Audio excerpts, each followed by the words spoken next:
Good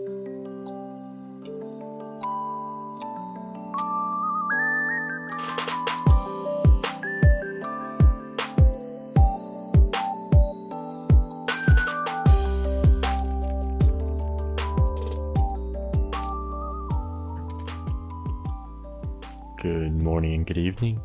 Welcome back to For the Lonely Nights. I'm Paul Kim. Thank you for joining us on this second episode in this podcast series. And honestly, I'm really excited for this one. Mostly because, this week we actually get to talk about stuff, I know last week was just a lot of introduction and it's kind of laying down the foundation and my vision for this podcast series going forward. But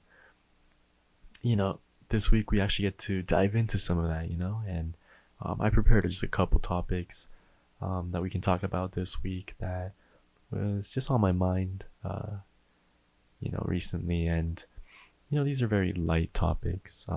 It's not too serious, although I'm sure we're going to be tackling a lot of just serious and more controversial topics in the near future. But for this week, we're going to keep it very lighthearted.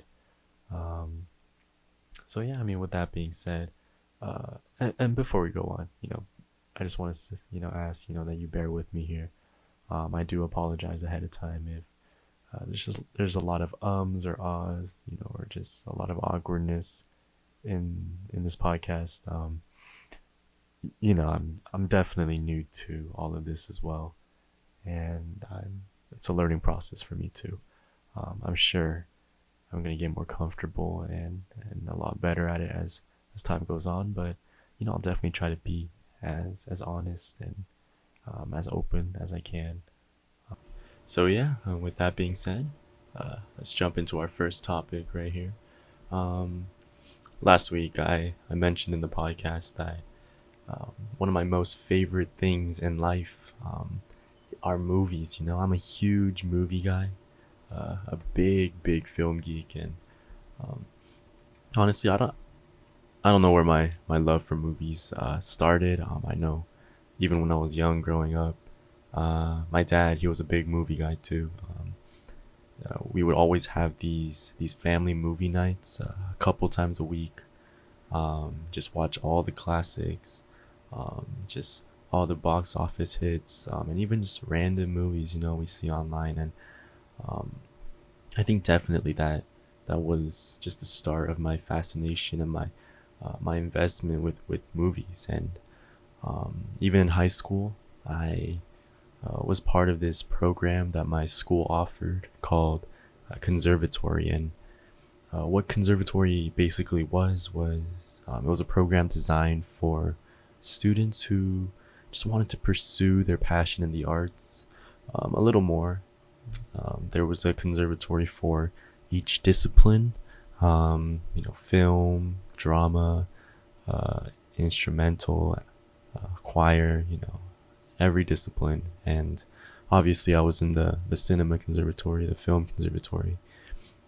And through that program I was able to just dissect and study film, just learn the process and production of movies. And I was even able to be a part of that. I was able to create my own short films throughout my time there. And that just all the more just expanded my horizons and just my love for movies. And so yeah, like I said, movies will definitely be a reoccurring segment in this podcast series. But yeah, this first one I want to talk about was actually a movie I saw last week. It's a Korean movie that came out last year, so I'm not sure if many of you guys have seen it yet. But it's called Man of Men. Man of Men, and it's directed by a guy named Yong-soo. I'm not too familiar with his work, but yeah, I'm gonna be honest. Going into this movie initially, I didn't really have much expectations for this. I definitely haven't heard of this movie before, and um, honestly, even from the cover of the movie, it just seemed a little bland, just something to, I guess, pass the time and play in the background. But um, we decided to give it a try, and honestly, I can say right now that it has definitely been just one of the more rewarding movies that I've ever watched in my life. I think definitely going into it with no expectations played a big factor, but I think just the movie itself, it just did such an intricate job of combining just a comedic aspect, an essence of the movie, with its underlying themes and messages about the struggles and the unexpectedness of real life. And before I get into that, I just want to give a brief kind of um, summary of what the movie actually entails. And the movie itself, it follows two main characters, and these two characters, they they're from two very different worlds. They couldn't be more different. The first main character, he grew up on the streets. He ran away from abusive parents with his little brother, and he was forced to join a gang so that he can gain protection and also be able to support his younger brother, so that his younger brother could go through school, go through med school, and just ultimately be able to just live out his dreams without facing the struggles that this main character did. And that was this main character's whole goal, is to just get through life, as much of a struggle, as much of a pain it is, just so that he can see his younger brother succeed. And um, this main character, he honestly, he made it pretty far. um, I believe in Korea, gangs are a little different than what we're used to here in the U.S. And this gang was a lot more organized and sophisticated than most. And they even have their own company. The head of the gang, he was a CEO of the company, this multi-million-dollar company. And this main character, he after growing up and with this gang and years, affiliated with this gang, he made it up to the rank of an executive in the company and in the gang. So he, in his own right, he made it pretty far in the world. He had a lot of people working under him, a lot of people who were respecting him. Um, and then on the other side, there's this second main character. This is a much older gentleman, and um, this gentleman, when we're first introduced to him, you can see him in a wheelchair, an electric wheelchair, and it's shown that he's paralyzed from the neck down. So he can talk, he can um, breathe, he can do everything except move his body from the neck down, except for one finger, and that's what he uses to move his chair around, get places, type, do whatever he has to do. And later on in the movie, we're kind of shown how he got to that state, and what he was like before he was paralyzed. And this guy, he lived a pretty successful life. He was a big time lawyer, um, definitely one of the big names, taking on the big cases. And he worked for a lot of money, earned a lot of money, um, and even after he became paralyzed, he still had so much money. I think his net worth was around just a few $1 million that he could just pass on to anyone he wanted. And um, yeah, I mean, this guy, he was definitely successful in terms of the materialistic things in life, but Just the one thing he lacked was the will to live. He kind of lost the reason to enjoy life, to just keep living, and he just kind of spends his days looking out his window and just waiting until the final moment where he breathes his last breath, where he finally, you know, um, just leaves this world. And through, very unexpected circumstances and a series of events, these two main characters, they're brought together, two very different worlds, and two very different people, but just through the time that they spend together, and just the relationship that they form, uh, they're able to supplement and fill in the gaps where the other is lacking. And just through that, they're able to just experience and get a glimpse of the other's world, a world that they were never privileged enough to be a part of. Um, and they're able to learn to just approach life in a different perspective, in a different light, and just interpret,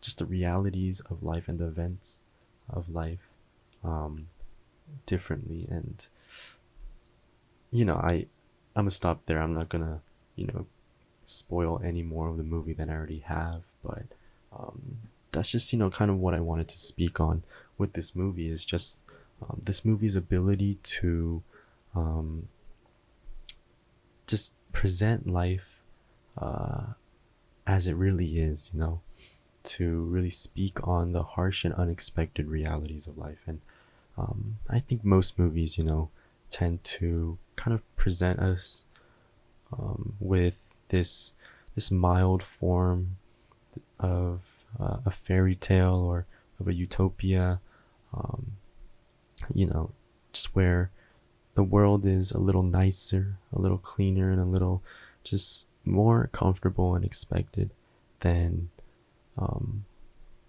what we're used to in the real life. And in some sense, that's what movies are made for. That's what they're there. That's what they're, um, you know, there to do, is to kind of invite us into just a world where, it's disengaged from the harsh realities of life, where we can just for, a couple hours be invested and be just a part of a world that is just more eventful, just definitely a lot more forgiving than what we're used to. But I think this movie in and of itself, it doesn't stray away, or it doesn't shy away from just that aspect of life, the unforgivingness and the unexpectedness of life. And not only does it not acknowledge it, but it speaks to it, and it encourages the viewer ultimately, to enjoy this life, not just enjoy a life that we see in the movies where everything works out at the end, and the good guys and the hero, everything works out for them, and it's a happily ever after. But this movie speaks to, hey, we know life sucks, we know life is difficult, and it can be a pain, and it can be a struggle, and sometimes it might not seem worth living, and we're just all kind of waiting for that one day where when it's just it's just all over. But this movie says, despite all that, enjoy life, enjoy this life. And the rest of the movie, it kind of speaks to how we can just go about doing that, how we can really learn to enjoy living this life. And honestly, I think that was definitely a just very unexpected reward, that I got from watching this movie. Especially since, on the cover, initially this movie seems just like a comedy, a comedic drama, and it definitely was. I This is one of the few movies that I've seen so far that I've been just thoroughly entertained from the very first second all the way to the ending credits. Because it was just full of laughs and just full of jokes. But looking past the initial comedic appearance of this movie, um, just looking at the just the deeper messages and notes on life itself, I think that's definitely one of, if not the greatest, selling points of this particular movie. Um, so I could go on and on. Like I said, big movie guy, but definitely check this out. Man of Men, 2019. It came out last year. Um, I think it's definitely worth your time. And who knows, maybe you might get different things from watching this, but I do highly recommend it. So, diverting away from this first topic here, I wanted to shift the gears a little bit and just talk about music, and more specifically, the genre of rap. And, for those who know me, this might catch you off guard a little bit because I was never a big rap person myself. I was never, found myself too invested in that culture. I do, most definitely appreciate the art. I do understand that it's definitely one of the more demanding um, forms of music than people give credit for. But, um, you know, earlier in the week, I was part of this meeting um, with my church's praise team. They have an awesome praise team made up of very talented individuals. And I was invited to be just a part of that meeting to just sit in, to just see how the whole process goes, and to just learn about the technical aspects of music combined with worship. And one of the topics that came up, um, at least in my mind, were the different forms of worship and music, that we see today. And just one of the things that definitely I found very intriguing and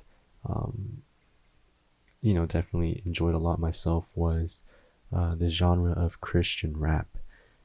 Like I said, not a really big rap person, but just something about Christian rap just really intrigues me. And I definitely had a phase in my life where that was the main thing that I was listening to, Christian rap. And even now, one of my most favorite Christian artists, he mainly specializes in rap. And it just got me thinking, when we picture worship, when we think of worship in a church setting, we tend to think of the praise band playing Hillsong or Bethel. um, I know in some churches they go a little more traditional. They have gospel choirs and sing hymns, but rarely is rap ever factored in to that picture of worship. Rarely is rap ever synonymous with worship. And I think it definitely has to do with the fact that traditionally rap was never really in the church setting. When it came to praise and worship, it was typically hymns. It was typically more of those smoother and slower and calming melodic kind of songs, praise songs that we're all familiar with. And over the years, even now in modern day, the church definitely has adapted new styles, has reached out a little bit. I know Hillsong Young and Free, they do just kind of that electronic type of music. But you would typically never go to a church on a Sunday and hear Christian rap being played, as part of that church's worship service. And I know that the topic of Christian rap is still a very controversial topic within the church. I know a lot of the more traditional folks would say that it's not an appropriate form of worship or praise to God. And, I'm not here to argue if that's right or wrong. I just wanted to share my thoughts, my 2 cents, just on this whole thing. And, personally, I believe that Christian rap is one of the more creative and innovative ways to worship God. And rap in general, that style of music is definitely the most expressive form of music, in the modern stage. And just the ability to have free reign and full control of what you say and how you say it, not being limited to the tempo or the melody of the song, but just being able to say everything you want to say on top of a steady beat. I think that's such a powerful tool that most people, kind of look over. And I think that can be brought in to the Christian sense, regarding Christian rap. And, one of the main reasons why I am so just fascinated with Christian rap in the first place is, through a single artist that I happened to stumble across many years ago. His name is Nak, N-A-K. And, I was just attending this very small time concert, and Nak was a guest performer on that concert. And what really just intrigued me about this guy in the first place was just his music and his voice. It was just very emotional and raw, and you could definitely feel that. And I think that's the same for a lot of Christian artists, whether, Lecrae, I don't know, Sam Ock, just some of these Christian artists, here, a lot of their music, it just reflects a lot upon themselves and their state of mind, and just the words that they say, and the lyrics, in their songs. It just, a lot of the times, it just feels like a rant to God, a conversation to God, and just sharing about their struggles, their pains, their joys. Just being completely open, and just something about that openness and something about that raw emotion, that is just shared amongst a lot of Christian rap, is definitely just one of the most I think attractive thing about this style of music and this style of worship. I know personally, I know that one of the main arguments of not having Christian rap, within a church service is, it's difficult to follow along. And I know that for sure. I'm not here to say that, we should all start rapping in church. I know one of the main goals for a praise team within a church is to just make the praise and worship as accessible as it can be to the congregation. And so, yeah, I'm completely fine with how things are right now. But, just regarding just the fact that, rap in and of itself, it is a very just unfamiliar territory for a lot of us. And, it definitely takes a lot of time and practice to be able to keep up with one of these rap songs, and I myself, whenever I listen to Nak or Lecrae, I don't really, find myself trying to follow along word for word, but more so just to be able to step back and listen just very closely to each word, each line, And just that in and of itself, I feel like is such a very, very powerful way to worship God. Oftentimes we kind of mistake worship and praise as us singing songs, the act of singing songs, and that's a big part of it, for sure. But you know, I think a lot of times, just being able to just take a step back, and just being able to reflect and meditate and bask in, the glory of God, and the love of God, the power of God. All that is worship in and of itself. And I think that's personally, what Christian rap really embodies, for me. And yeah, just being able to connect with these Christian rap artists in their struggles and in their pains, and through that see just the wonders of God, and just see the authority of God. I think definitely is just a worship that is very pleasing to his ears. And so yeah, I mean, that's just my quick thoughts on it. You know Definitely check out Knack or Lecrae or any of these Christian artists. Give the genre a try if you haven't already. I think there's definitely a lot to learn from it. There's definitely a lot to you know just experience through being able to reflect upon the raw emotions and the openness and the honesty of these artists. And so yeah, moving on from that topic, this is the last topic right here.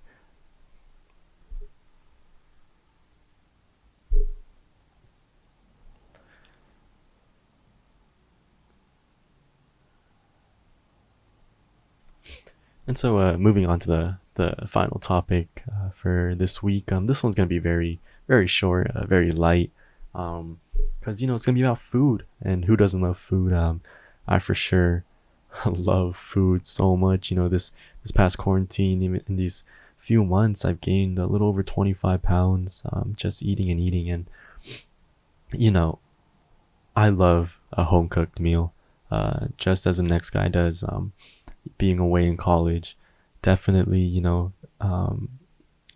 having a home cooked meal prepared by your parents, it's definitely a blessing. And right now, back at home in San Diego, I get to enjoy that every single day. My parents prepare food for me, and we get to share a meal together as a family every day. And that's obviously definitely a blessing. I'm not taking that for granted. But being away from college now for a few months in quarantine, I just can't help but miss the UCLA food. And UCLA, I think it was voted like the number one food in the country, or school food in the country. And honestly, it definitely lives up to the hype. Definitely great options there. Delicious food all around. And I definitely didn't take advantage of it when I could, when I was living on campus last year.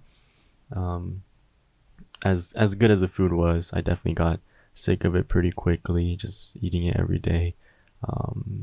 But yeah, now that I've been away for a few months, and with fall quarter being online, not being able, having access to that food for another 6 months, it definitely makes me miss the food a lot, especially this one sandwich that they have at the study. The study is like a takeout place combined with like this place where you can study, at UCLA. And just one of the options they had was a build your own sandwich.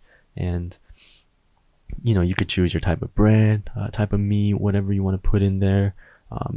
And I used to always get the wheat bread and put in a bunch of avocados, some form of meat, and just load it up with a lot of veggies, jalapenos, and honestly, like, it sounds very plain, and it is. It was a plain sandwich on the outside, but just something about that sandwich just made it so good. And I remember I used to eat that sandwich every single night when I was there. And this is a pretty hefty sandwich too, since I put a lot of stuff inside. Whenever I'm eating it, it would get pretty messy. Avocado would spill out on my hands, or all the veggies would fall out onto the table. But like, I enjoyed every single bite of the sandwich. And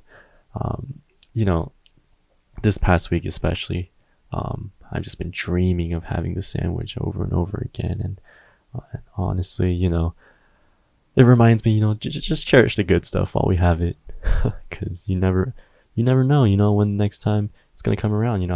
I'm pretty sure I gotta wait until 2021 to even just have the opportunity to try the sandwich again. So, for now, it's still a dream that I miss and that I'm looking forward to. But I'm excited to definitely get back to school as soon as I can. And the food is definitely one of the main things that I do miss. I'm definitely excited, looking forward to.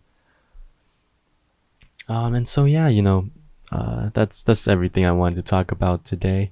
Like I said last week, I want to try to end off every podcast with the passage or a verse that God has spoken to me in that week. And today's passage, it comes from Hebrews 10, verses 19 through 25. And I just want to read it for you here. So just listen and follow along. The title is called A Call to Persevere in Faith.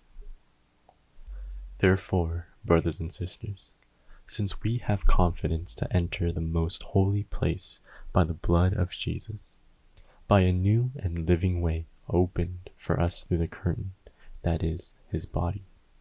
And since we have a great priest over the house of God, let us draw near to God with a sincere heart and with the full assurance that faith brings, having our hearts sprinkled to cleanse us from a guilty conscience, and having our bodies washed with pure water.